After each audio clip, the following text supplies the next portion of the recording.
Yes, good morning, everyone, and good evening, those who are outside Eastern time. How are you doing? I hope everyone is good, and a big welcome to our panelists and attendees who want to hear the noble discussions today. Rules of engagement, we'll take first time to hear from our panelists. Then we will open up a Q&A and contributions. Everyone is very welcome to contribute, to disagree, to critique, everything. So feel free. This is a free space. This is a positive space. So you're welcome. So today we have wonderful panelists who are students. Like students play a big role in countries' development or like worldwide. You've seen student movements, like, and to be specific, in Africa, we've seen student movements make a revolutionary, turnarounds. Like when we see the student movement of 70s, 80s, 60s, those are the one even contributed to, independence. That was a big role of student movements. Even right now, when you see student activism in Zimbabwe, South Africa, uh, you know, so they're playing a big role. So it'll be good to host student leaders from specific countries. Unfortunately, the internet is betraying us for our panelists to connect. We have our panelists from Uganda, Makerere University, Guild President, and a lady from Burundi. They're not yet here. But nevertheless, we have wonderful panelists, and I want to introduce our panelists who are here now. So I'll start by Sumaya Abdakal. If I pronounce your name correctly, please. It's Abdikadir. Abdikadir, yes, Sumaya Abdikadir. She's a public relations executive, a student council at the University of Strathmore in Kenya. So welcome, Sumaya. And we have also Mr. Muhammad Awel is a big friend of mine. He's a president of African Student Association, University of Oslo. So I happened to meet Muhammad when I was on exchange at the University of Oslo, and we had a great time there. So welcome, Muhammad. Thank you very much. Yeah. So I'll start like they usually say that ladies first. I'll start from Sumaya and ask you a question. What do you mean by social change? What is a social change? Like for you, student movements, what do they mean by social change? And I'll suck around like with your time. Hi guys, as you've all heard, I'm Sumaya. What I mean or think what social change is, bringing positive impacts to the society. And now because we're focusing to the students, how are we going to bring positive change to the students worldwide? Because like we are young people with a lot of potential, but we don't go out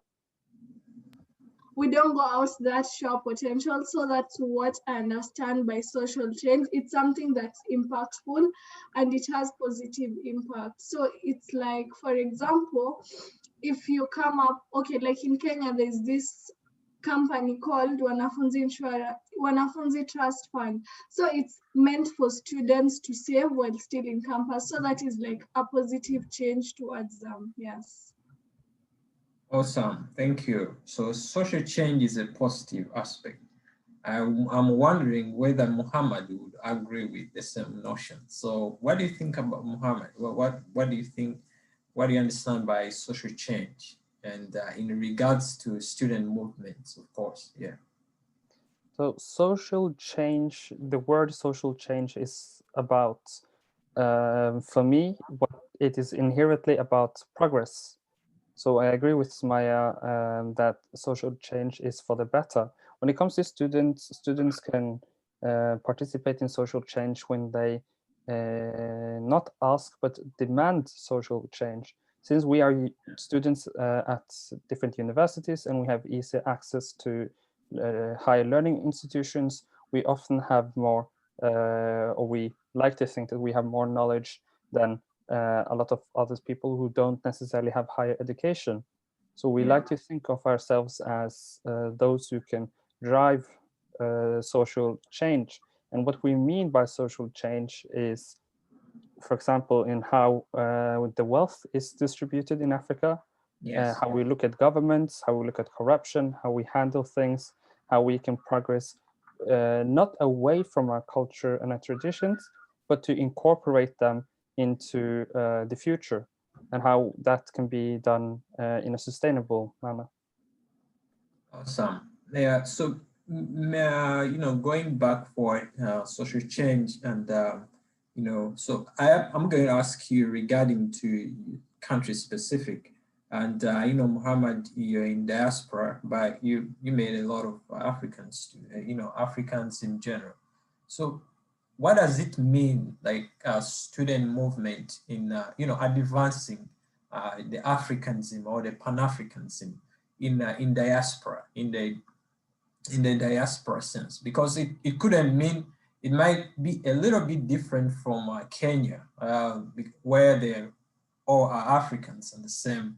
So by, like, for you, what does it mean, really, student movement? How does it shape the economic landscape? Yeah. So in general, the student unions or the African student associations that are diaspora and that are from different countries, for example, here in Norway, our main issue or our main target is people of African descent that live in Norway. Whether they are African students who are here on exchange, or whether they are Afro-Norwegians who have some sort of connection with the country. Even though we focus mainly and primarily on African diaspora, we really do believe that we as African diaspora, we have an opportunity to actually change Africa. And in the manner we do it is by getting our higher education, but by also bridging gaps. Because, for example, if you have a student union in, let's say, Kenya or in Somalia, they will primarily focus on Kenyan matters or Somali matters, which is very understandable. But since we are so few Norwegians who of African descent, we try to bridge those gaps between us.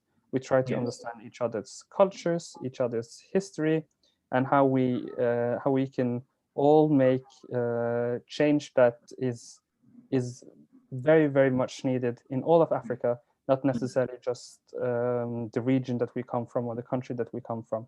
So bridging this cultural gap, I would like to call it an imposed gap, because I like to view all of us as Africans. National boundaries aren't that important because it's Africa first, and that's what we do with regards to diaspora African student associations.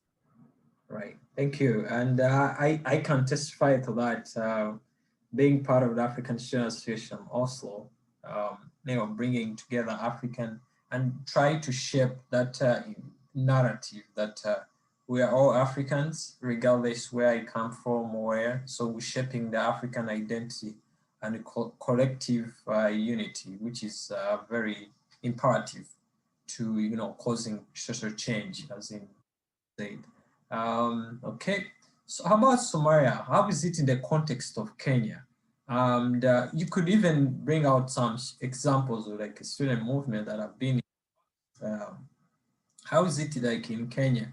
What role do they really play? Is it a strong movement?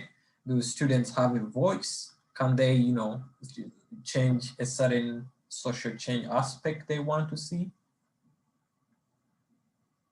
Your time. That's actually an interesting question. So the question is, if students in Kenya have like power to bring social change? Yeah. How is it in the local context? Okay, in Kenya, I can specifically talk about Strathmore and other universities because it's almost similar to what happens. Yeah. So apparently, it's a chance given to any student who wants to become a leader, and it's in different sectors. It can be club heads, it can be like the Association of International Students to Kenya.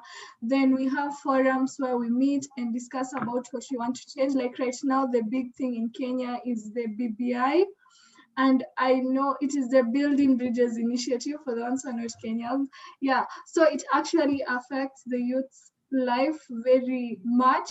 And you know, like it's the students leaders who are trying to tell the students this is what is going on, why you should vote for it, why you shouldn't vote for it. And there's an organization called Future Kenya where it's for young leaders, where they try to talk about the future narrative of the governments in Africa specifically, because as we all know, our leaders are so old, like there are no many positions for the young people, you know, and I'm like, it should reach a point where the old people should just stop being leaders, or like increase the number of seats young people have, like in parliament. You see, like in Kenya, I know that usually like 2 seats for youth leaders, but I feel like it can increase to 10 because we have innovative minds, we have new ideas that we can bring in place. And also, when there's so many young people in the industry, it will stop corruption, it will stop such things like dictatorship. Like in Uganda, I know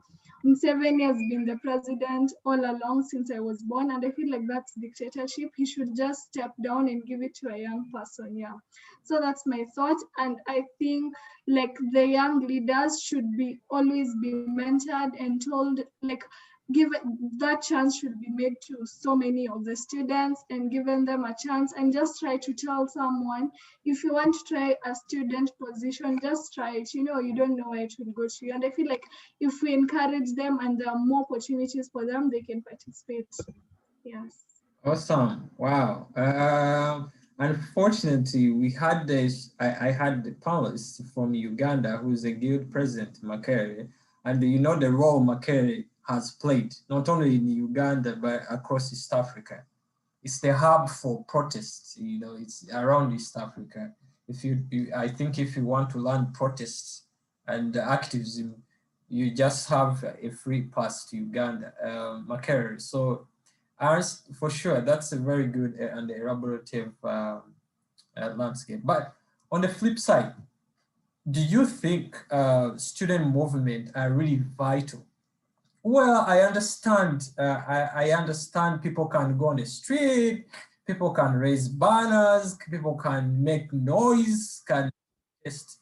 But do you see a real impact? Because social change is not activism, you know, it's changing something.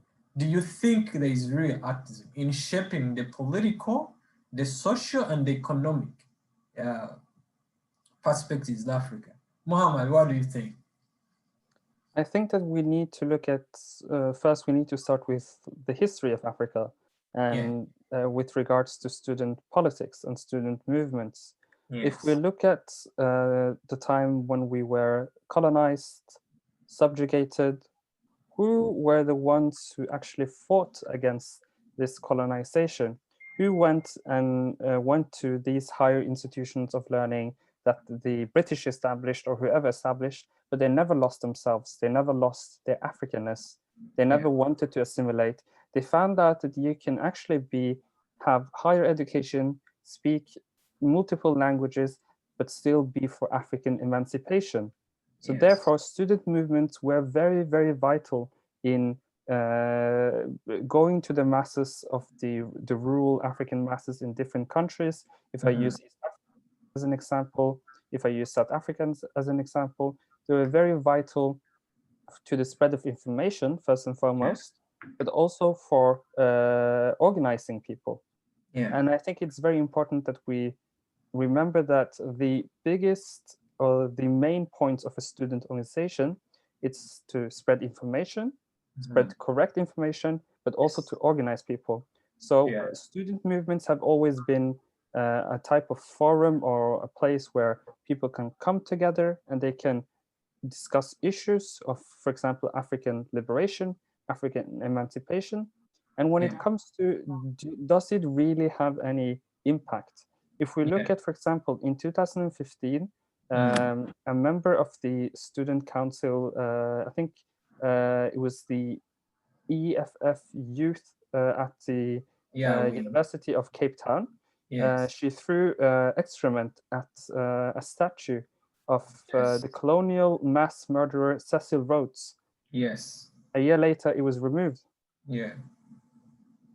If we, as student leaders and as members of different student movements, if we actually put pressure on our governments, put pressure on institutions, and try to create noise around it, obviously not in every case, but we have gained a few wins on the African continent lately.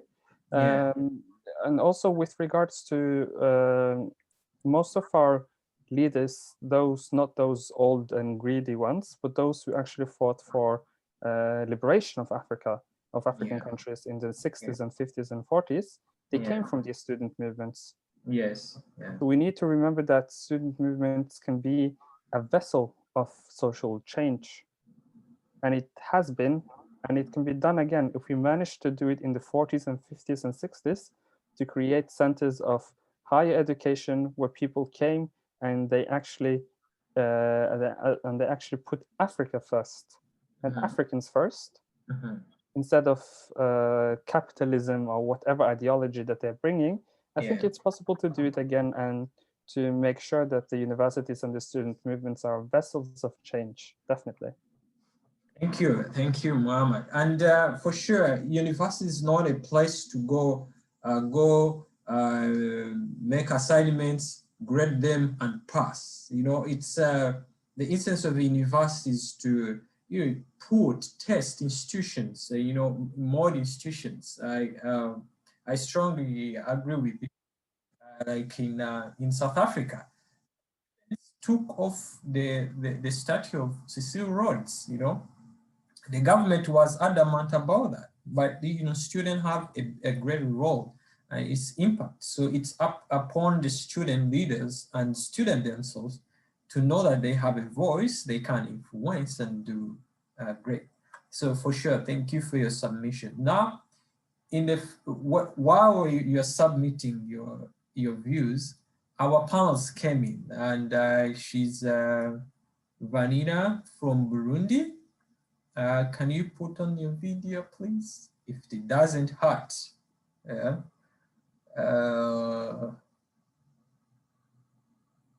You okay there? So you are welcome, and I'll give Sumaya to say something about that. Then we'll come back to you. Yeah, thank you, Sumaya. In regard to what Muhammad was talking about, do you think there is tangible, impact the African students, associations and student leaders are doing? Personally, I think most students are just used, like most student leaders are just there for the formality, like it's a structure of system that student leaders have to be there.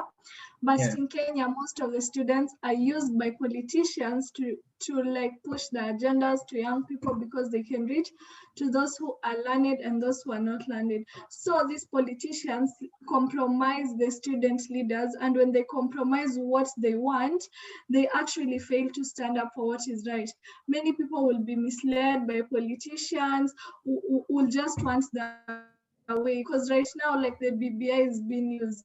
Probably the politicians in Kenya will go use the student leaders in like universities like University of Nairobi to push in the agenda, but they're being compromised because that's not what students are standing for. I feel like when students want to talk about their problems, like there's a barrier in it, like it's like you can't move on, because these people have been there for so long, and they probably just corrupt your mind, tell you how if you vote for them, this is going to happen. But I think student leaders are supposed to be so aggressive and just stand for what they know is right. And they should be there knowing that they're supporting the students, not those politicians, you know. And then I also think student leaders can bring social. Oh, you phrased. Okay, she's freezed a bit. Do what you're employed to do. You know, we don't have to compromise it simply because we're younger than you or you have more power than us.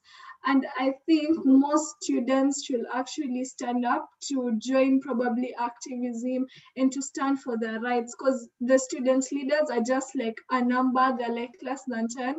But if the wider school or the wider student leaders in the country join hands to bring the social change, it will happen. But it's something that's going to be progressive. It has to take time, but we can deal with one issue at a time. Thank you. That's so common, like politicians. And you know, that actually says it all. They it says it all. Why would politicians, you know, try to influence students? Because they know it's a strong force for communities. So they can exploit them for their own advantage. Thank you. Okay, so we come to our panelists, Vanina from Burundi. You're welcome. Thank God that you came in after a long struggle of internet, finally. Okay, yeah. So you can unmute, by the way, unmute.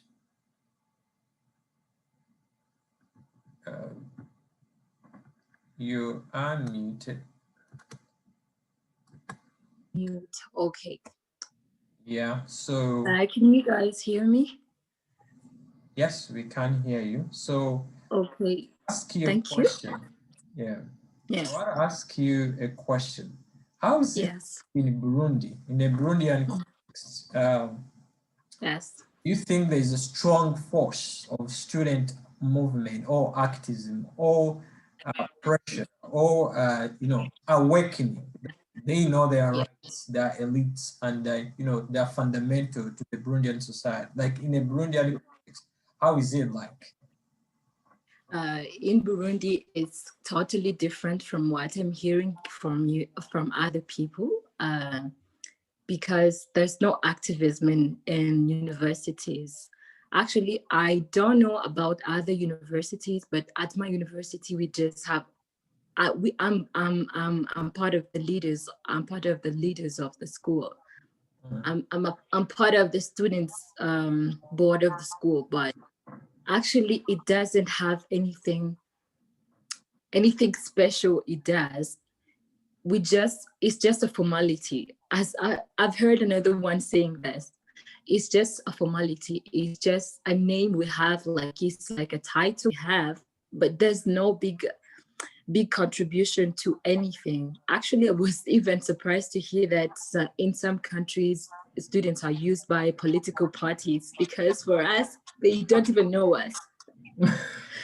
They don't even know us. Like it's like there's no impact. There's nothing we do like that can change the society. Even those who think about it, they're taken as being crazy or somehow misunderstood, because in this Burundian culture, at school they just go to study, like to get a degree and go back for a job and whatever they want, but it's not for being active. I've not seen it so bad like I wanted it, because where I've been, I studied in Rwanda for a short time, and then I came in Burundi. I found a total difference, a big difference. Like I found myself moving alone. And when you think you're moving with people, like you explain something, it seems like it's not interesting for them. It's not yet, there's not this awakening of the students where they think they can contribute to anything to the country. Like they're like, we will contribute professionally, like when we will be professionals, but they think it's not yet time for it. It's so sad. It's so sad, but that's how it is in Burundi. Okay, Yeah. thank you. Thank you. You see, so that's actually why it is so important to people to connect Yes. and share ideas. Like in Kenya, people, the strong student movement that is, so you can copy that, replicate that, once other students, Burundian students, to have a voice because they matter, their voices matter. Yes. So yeah. So Mohammed. If I can give a comment on what Vanina said, I think we have the same problem in my native country. I hail from the Republic of Somaliland. And the problem there is that there is no such thing as student activism because the students aren't aware that they actually have a pivotal, that they can change something, that they actually are forced that are united. Because several problems that we have in a lot of African countries, for example, in Somalia or Somaliland or wherever it may be, it's tribalism. Because the students, they don't view themselves as one tribe. Because if everyone wants to kind of create tribes and blah, blah, blah, blah, like the outer society, I think that when we get to university, you're no longer this or that. You're no longer Yoruba. You're no longer Habash. You're no longer Somali, this or that. You have to be a student and you have to focus on what's best for you. Because to put it bluntly, our African leaders in the majority of the continent, and the elites as well, they do what's best for themselves and they put themselves first always. Why shouldn't we then put ourselves first? Me as a student, I now live in Norway, but if I was living in Somaliland, I will consider students as a tribe and I will fight for students because students are not only going to fight for themselves, but for the social progress of the entire country. Yeah. So what I heard from Vanina, I don't know if tribalism is a big factor in Burundi as well. The problem is that we aren't aware that we're students. We go there, we do our exams, and we go home. We don't think of university as something else other than four walls and a place where we get something, a piece of paper that says you have graduated and now you can go and look for a job. And by the way, there aren't no jobs. That's another problem as well. But I'll save that one for another day. Thank you, Mohammed. Thank you. I want to jump to another question. I really like your ideas about. So we see from version from Norway, from Burundi, and Kenya. There's a structural kind of problem. I would say, either strengthened or it's not there, or it's there by compromise. So my next question would be, how should student movements or groups, student leaders, be empowered to accelerate that change? How, in your view, how could it be empowered? Because for you to be successful, you must have the skill, one, also to collaborate with the government per se, create alliances, but you have also a strong position to air out what your views and demands are and knowing your rights too. Yeah. So if I can answer that very quickly, I think that obviously we should not, as student leaders, go in and think that we are going to do quid pro quo with the university. We're not going to go to the university or relevant people of power and say, if you scratch my back, I will scratch your back, okay? Give me this superficial win, remove that little statue, but keep the apartheid curriculum and the apartheid syllabus in the university. yeah. What we need in student leaders, and what I think that we are lacking in a lot of student leaders, because we're talking about how to get more students to listen to student leaders, how to get more students to be active, we need integrity. Because sadly, as Sumaya mentioned, that a lot of politicians in Kenya and in other countries, they see that student leaders can be a force of political power, therefore they bribe them. And for us, it's more important to have a good job, a good position, They'd be Mhm. like, yes, I will give you so and so much money, or you will be guaranteed a job in this ministry, but Mhm. give up your values, give up your Mhm. integrity. When Mhm. we have student leaders that actually put students first, as I said earlier, Mhm. that's the only way we can have people who have like the responsibility and the knowledge, and are actually can become forces of power. Because if we become sellouts, do you think that the students are going to look up to us and be like, yes, I want to work very hard for a year, then a government minister comes in, and then we'll do a backroom deal, and I'll be like, yes, yes, relax, we got our win, God bless Museveni, God bless Kagame, God bless this and that. No, we don't need that. Okay, thank you so much. Integrity it stood out for me. Vanina, before Yes. fire, what do you think? I think actually I think it varies from one place to another. For me, like for us to be empowered, we first need this collaboration with, first of all, like administrations from universities. For example, if we are not, like, we can be active, but we must first be accepted in the universities. Like, it's not like we're not accepted, but we should be like, we should impose ourselves and be like considered as serious matter. Yeah. Because like for some administrations, they can even, for us, they can even decide of something without even like taking, like us taking any part from it. They Yeah. just inform us. And actually, I've been doing a kind of research because I have friends all around the world, like Yeah. attending different universities. Yeah. Other people is just not, it's not like that. It doesn't work like that. They collaborate with the university. We're not just the students, the people that should just inform. And secondly, after collaborating with the university, we should just reach out. For us to be empowered, we don't need anyone to come and empower us. We should just reach out. For me, I was thinking about even going in secondary schools, because for making impact, you just don't, you don't have to just limit yourself at university level, because you have sisters, you have brothers, you have people at a low level you can reach, and then you talk to them about something that really takes you to heart. For example, there's this thing, for me in my like, for me, I'm so much interested in environment protection. For example, I'm giving an example.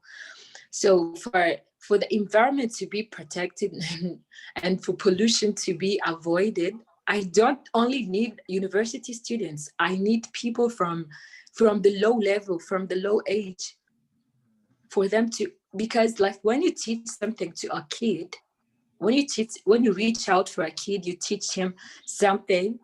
This will be a very big thing, because like when they're still students, like one will tell the other, and we will find ourselves having the idea spreaded. Like the idea we have in mind will be spreaded so easily when we reach out, when we go out of the four walls of the university.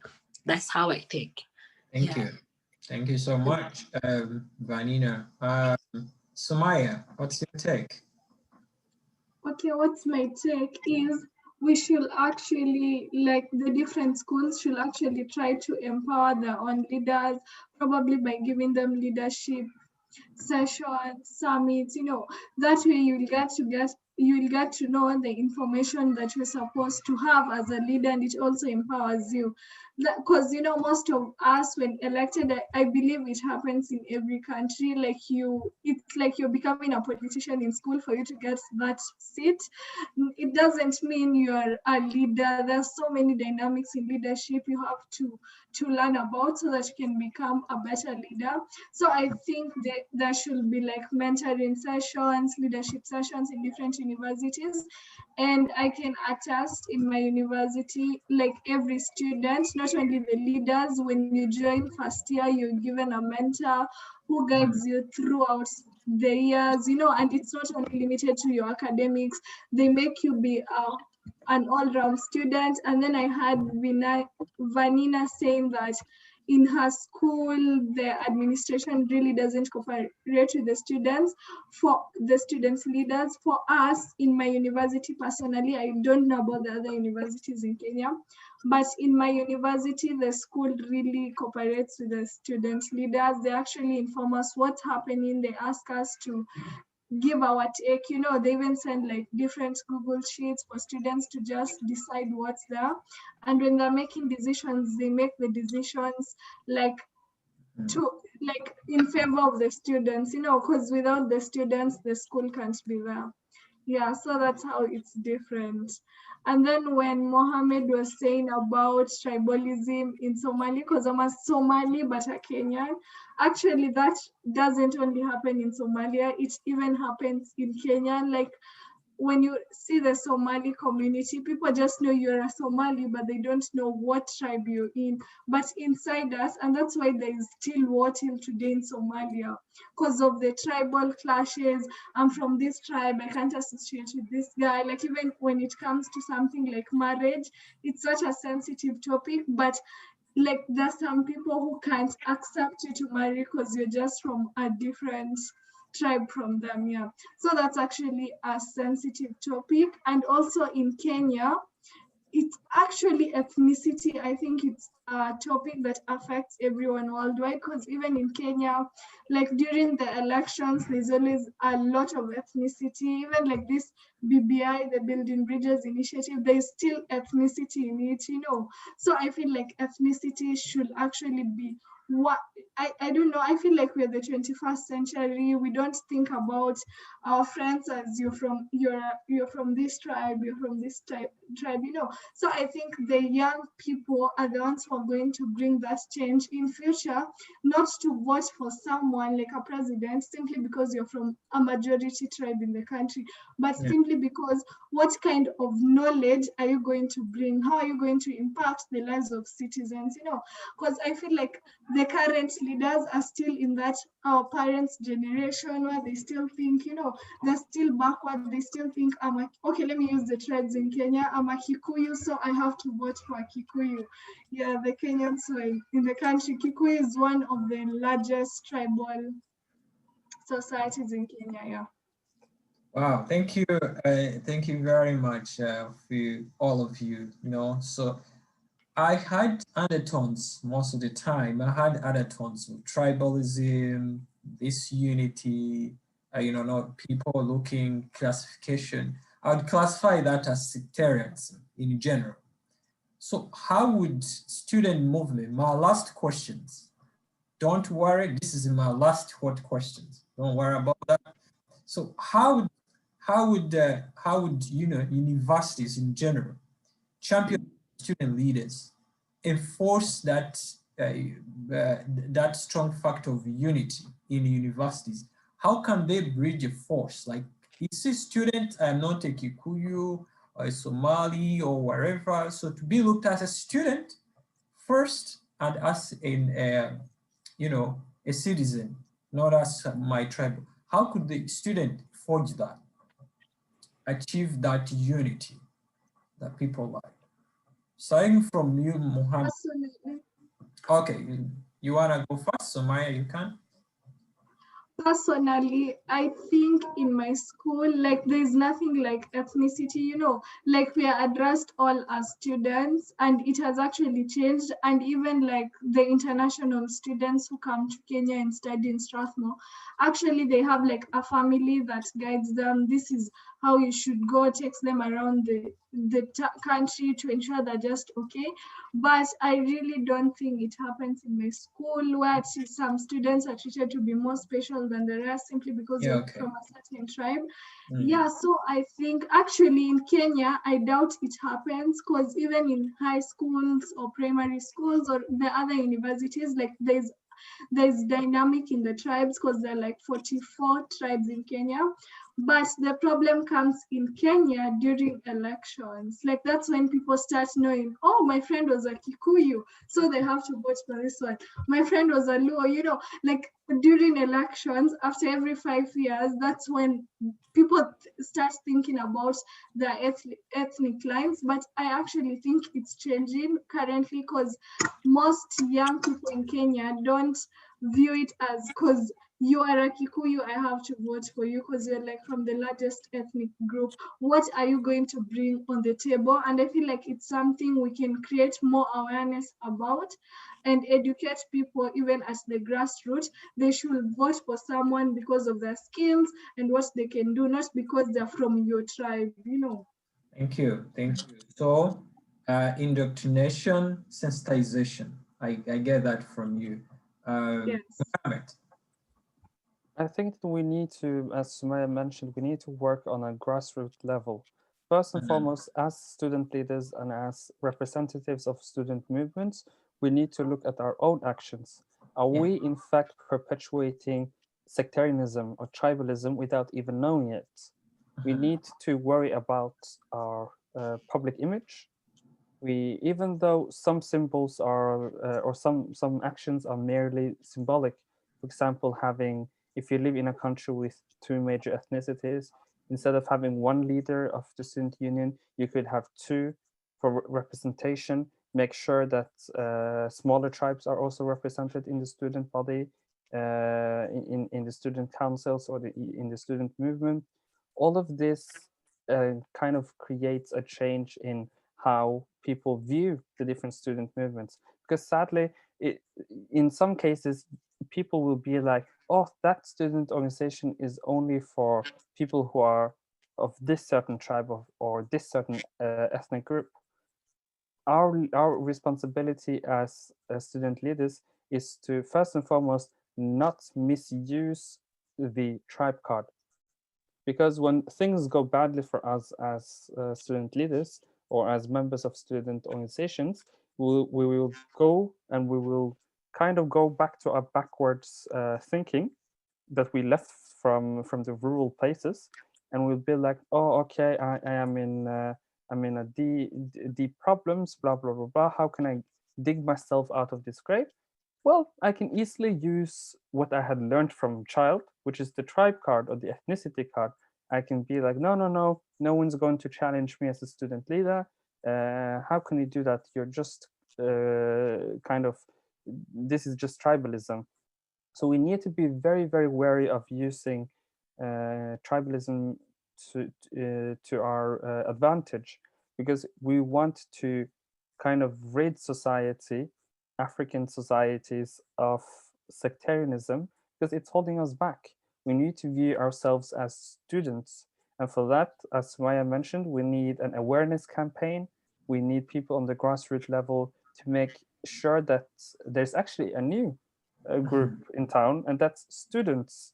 We are no longer from our parents' minority, parents' ethnic groups. We're now students, and we have to stick together, because saying this is the student organization for Tutsis or this is the student organization for Somalis, it's not going to do any change. But if we have one united student organization in whatever country it might be, and we kind of get over that tribal bridge, I would say, Yeah. not by kind of in Norwegian we say feie det under teppet, which means just brush it under the carpet and just forget it. There are problems there, and we need to address them. We need to address things like representation, because representation matters. We need to address a lot of issues. We need to address our own language. But after we have done all of that work on a grassroots level, but also on a higher level, then we can proceed as students that are unified. That's in my humble opinion. Hopefully we can get to that stage that we view ourselves as African students and not from a particular country or tribe or ethnicity or whatever it might be. Thank you. Thank you for that elaborative submission. How about you, Vanina? On my side, ethnicity is just present in Burundi, but for the people of our generation, it's not that rampant. it's even rare to hear someone talking about this. It's kind of ridiculous for us to talk about this. However, there are some people who are still having this mindset, but they don't speak it loudly. They just think this one is this, like this one is Hutu, this one is Tutsi. You know, some of us don't even know on which tribe they belong because it's so outdated for us. But actually, what I think we need, for us, we don't deal with that problem. Honestly speaking, I've never heard someone dealing with this, but except some few cases you hear like this one is a Hutu, like how are you guys dealing with this guy? And they kind of discriminate but silently. Some people would discriminate but silently without making a lot of noise. What I think we need is, for me, like collaboration is a big thing for us to have an impact. Like we need to work with other universities, like not just because Burundi, for example, is a small country. I think it's the smallest, is the small country. And actually we have few schools compared to others. So going together as university students will be of a great impact. And I think we'll be like gaining a lot together than working alone as one university. But going together and build the kind of force to go and sensitize others, talk to others about a serious matter. And this will be like something they could listen to, because it's not something that is used to which they are used. Burundians are not used of people being active in a way, especially youth, when the youth is what, like getting up, people will be saying, they'll be using a certain word I would like to say in Kirundi, but you guys will not understand it. But still, it will be like, you guys have this flame. It will fade. I'm waiting for you. Like they will give you days for it. Like they will give you some days this will not reach. They will be like, this would just reach a certain part, but not that far. But when it's I think what will help us is to work together as universities, maybe some leaders from different universities working together. And if others from abroad are joining, this will be the greatest things, because Burundians have this tendency of having curiosity when someone from outside is involved. I don't know if others are like this, but when someone, they hear, for example, they will be hearing that there's something that is something from excuse me a little bit. Excuse me, guys. But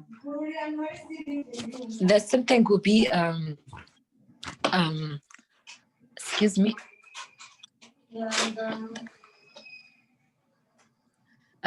Something what I was saying, excuse me, to have disturbed me. I was telling you guys that going together will help us, like going together from like with other universities from here, but from abroad also, from outside. For example, if they hear this, that Arandis or a Kenyan Sudanese is involved, they will start taking it seriously, because this will bring a kind of curiosity to them. They will be like, hey, this thing is serious. Because for us, like attracting their attention is so hard. So I think it's something really sensitive to include others from outside, because this will be attracting their attention. Thank you. I think, yeah. Thank you so I had, collaboration. I had about sensitization.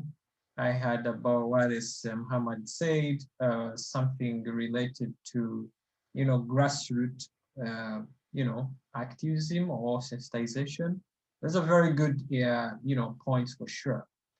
At this point of time, I want to open it to, to our audience who have been listening. What they think, their contributions, or they have any questions, or contributions. It would be good to hear from you. Then we'll wrap it up. I know it's a weekend, people have many plans, so we'll just wrap it up. Okay? Oh, yes, Dalton.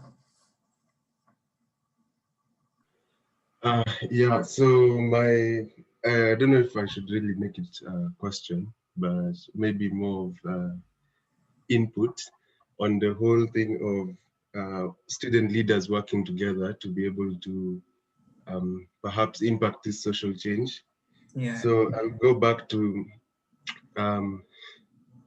back in the, I think it was the 60s, 70s, around that time, when a Yeah. lot of revolutions are happening in South America, and people from Cuba would go like to Argentina and help out the students there and create this change that people are so afraid to create. So in that case, the change was on a large scale, political even, but maybe for our case here in Kenya, I'm actually in the council with Sumaya as well, so I'm speaking from Oh, the position. Yeah. cool. So we can perhaps create a change mentally, like perhaps what Vanina was saying about what goes on in sorry, I think Burundi was it, and Sumaya, what she talked about the Somali issue. So perhaps we could try and create unity first, so that we can now effect the change that we want to create on the larger scale. So we change the mentality within students. Like you see this whole thing of you're from this ethnicity and I'm not, or the thing for we have to see like people from outside other countries come in for us to be involved. Why is it not enough for us to be happy listening and getting involved with our own people who relate to us in the same circumstances as us, actually, because then we could now all, I mean, it's, I don't know how to put this. If we create this mental space that we can work together, I don't necessarily have to come from the US or whatever to help you out, or or rather we look beyond all the differences and we can now work as a unit, then we can now create change on a larger scale. So like I said, it's not really a question, more like a point that we should For try sure. and change the mental space first, then we can now change what's around us, our environment.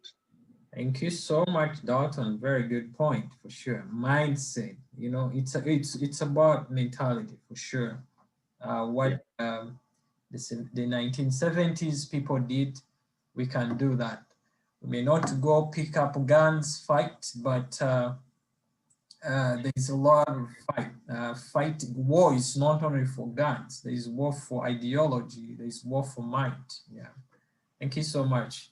Thank you. That If I can just add one more thing, I would just like to say, as you said, Enoch, we are no longer in the time where we need to pick up a gun.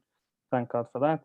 Well, we can always pick up the pen for an ideological fight. absolutely. And we also need to look back at those who liberated large parts of Africa, how they thought. They put Africans first and they put Africanness first. And they kind of broke the shackles that viewed Africans as inferior, because that had been internalized by a lot of Africans. And I feel like sadly we are still kind of shackled by this mentality that we need outsiders' help. We need to be dependent on the West, or we need to be dependent on Chinese firms. So I think that, as Dalton said, we need to fix our mentality first and our thoughts and ideas, and we need to break those shackles of former colonialism and neo-colonialism. And then we need to think that we as a people, as Africans in general, we are enough to create social change. Absolutely, absolutely. I couldn't agree more than that. I saw one hand, that is. Yes. Am I audible? Yes, you are. Thank you, and I'm sorry it's raining a lot here. I think you'll be able to hear me. So I had just as a contribution about Burundian case, because I'm also Burundian. It's about what Vanina said. It's true in Burundi, like we have few universities. We don't have a lot of universities. So my contribution is why? Because you said administrations don't collaborate with students. And my contribution is why you, as like someone who had the opportunity of representing other students, cannot like search for other like student representative for other universities, and then you go together and then you start that movement, because here we're talking about student movement. So I think you should, as you got the opportunity of representing the others, you should really think about like joining other student representatives in other universities, and then you go together, you start a movement to help other students who are not who don't have the opportunity to present others. I think that can really be helpful to have more impact in Burundi, and the students have more impact. That's it. Thank you. Okay, thank you. I think you had about Burundi. If I couldn't pick very well the answer, but I think I had something like, it's about us to go out, make collaborations. If there is no administrative support, you can gather out, other support from out, other universities, other, interest group, stakeholders. So it's so important, and support student activism or movement or initiatives. So for sure. Any other burning issue?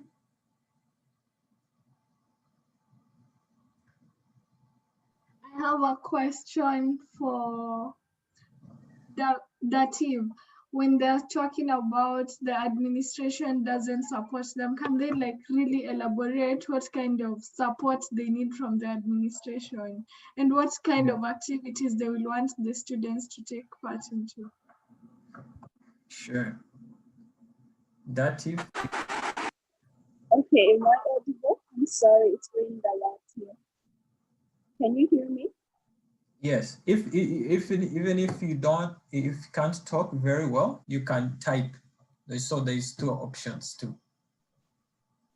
Okay, thank you. So I think Vanina can even answer well this question, but here in Burundi, it's you see administration in universities, they take decisions alone. They don't they come and inform us, for example, about the schedule of how to study. You can go to a university because the schedule is you study since from 8 to, for example, 12, and then they change without informing you anything. They change, they take decisions that have impact on us without informing us. And if we need to give our ideas about how studies must go, they don't really listen to us. And this is very sad, because you don't feel free when doing your studies, and you don't maximize your impact as a student. So what we mean, I think, I don't know if you understand, if I answered your question. Yeah, sure.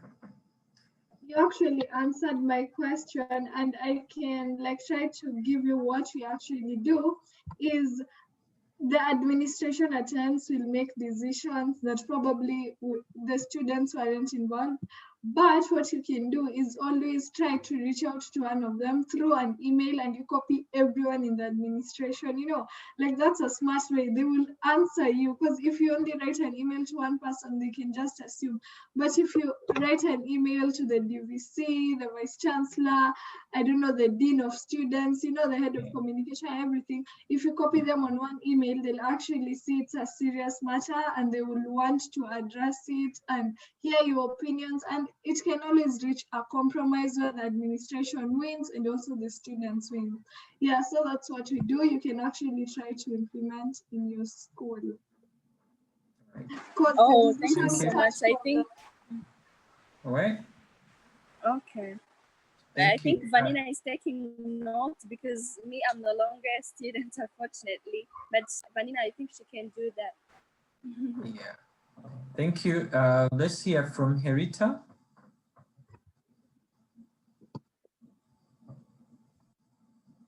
You muted.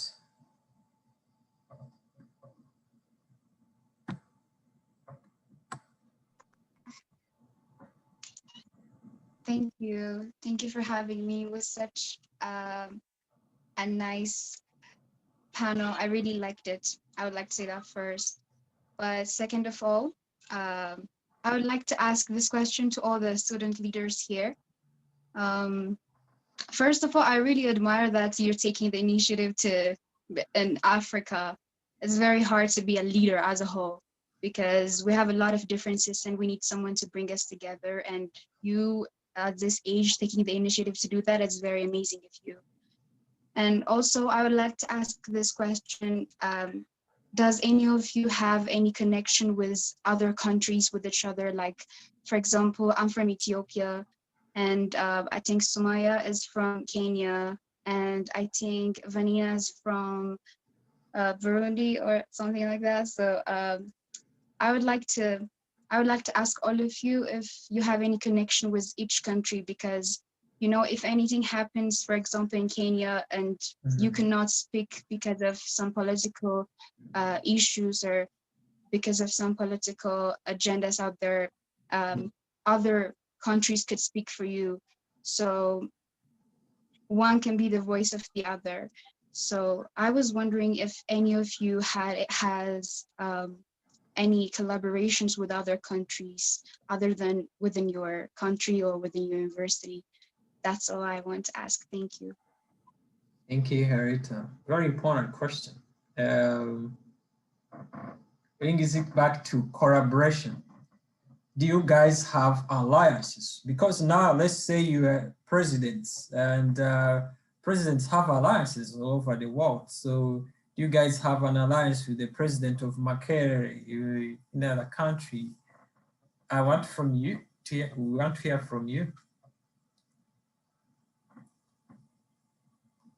Personally, I can talk about myself and other student leaders I know in my school and my country. We really don't have connection with other students in other universities. So when I became a panelist in this African Rebirth session, I was like, at least I'll get to interact with leaders from different countries.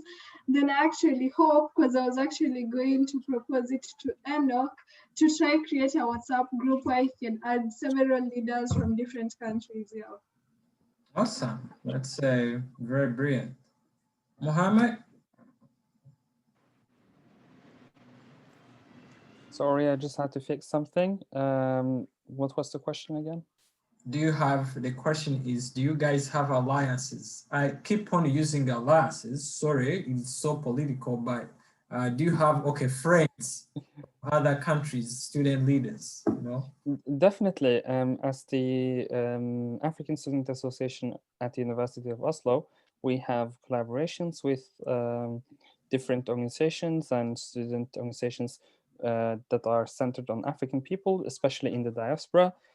We invite Black academians from Canada, from the US, and we have a collaboration with the African Student Association at the University of Groningen in the Netherlands, Belgium, France, in Paris. So we focus mostly on African diaspora, but I think it's very, very smart to have connections around in Africa, because as I'm sorry if I'm butchering your name, Hirete Selassie? Yeah. Yes, I think so. I'm not very sure. Sorry for that. As she mentioned, she said that if people or students in one country can't voice their opinion on a certain thing happening in their country because of fear of reprisals from the government, then other students can do that. I think the main word here is solidarity, and we need to work on fostering African solidarity and student solidarity. So that's a really, really great suggestion, that we help each other and we lift each other up, because that's the only way we're going to move forward. You. How about Vanina? Unfortunately, I would say no. There's no single collaboration with any university or alliance. Actually, this, as Sumaya was saying it, actually this African Rebirth is giving us a kind of hope that this will happen one day, because soon, let me use soon, because some of us were wishing this would happen, but we couldn't see how. But this will be a great thing. But up to now, we didn't have any. Like, Yeah. if I use my knowledge, I don't know any collaboration. Like, at least let me speak for my university, but there's no collaboration. But it would be good if there is one. Yes. Thank you so much. Everyone, your contribution, your wonderful presentation, and the audience, thank you for your collaborative, questions and follow-up.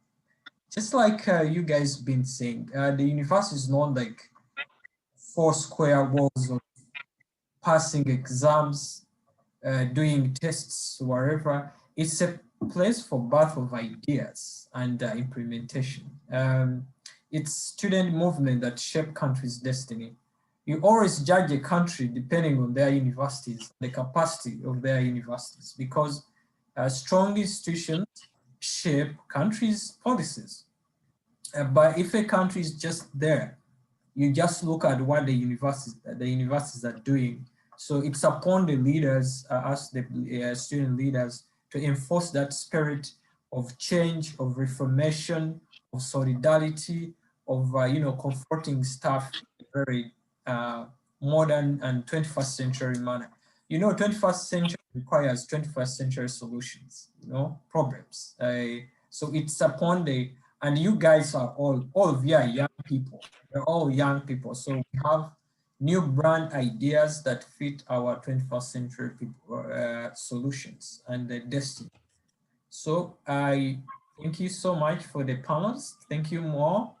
I call him Mo. Thank you, Somaya.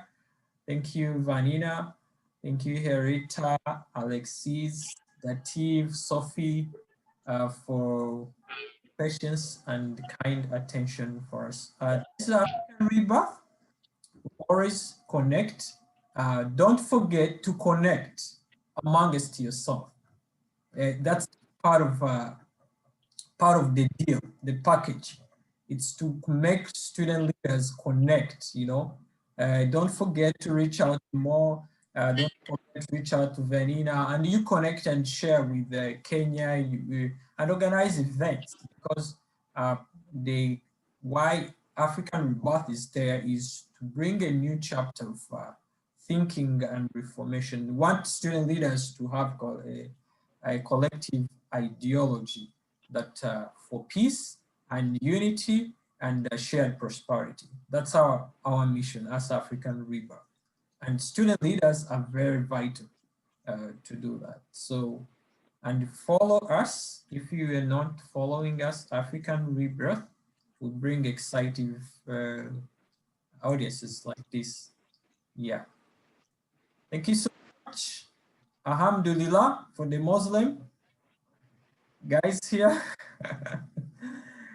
Yeah, and thank you very much. Have a very bright weekend, everyone. And likewise, thank you very much. Thank you.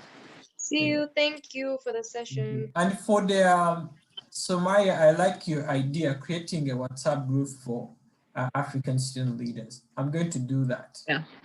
Yeah. Thank you. Do it as soon as possible. But anyway, thank you for the opportunity. It was nice interacting with all of you, and for the audience who joined, even though it was like a last minute thing. Thank you very much. And I've actually learned a lot of things, and I can't wait to interact with everyone in this call. Absolutely. See you Thank guys. you so much.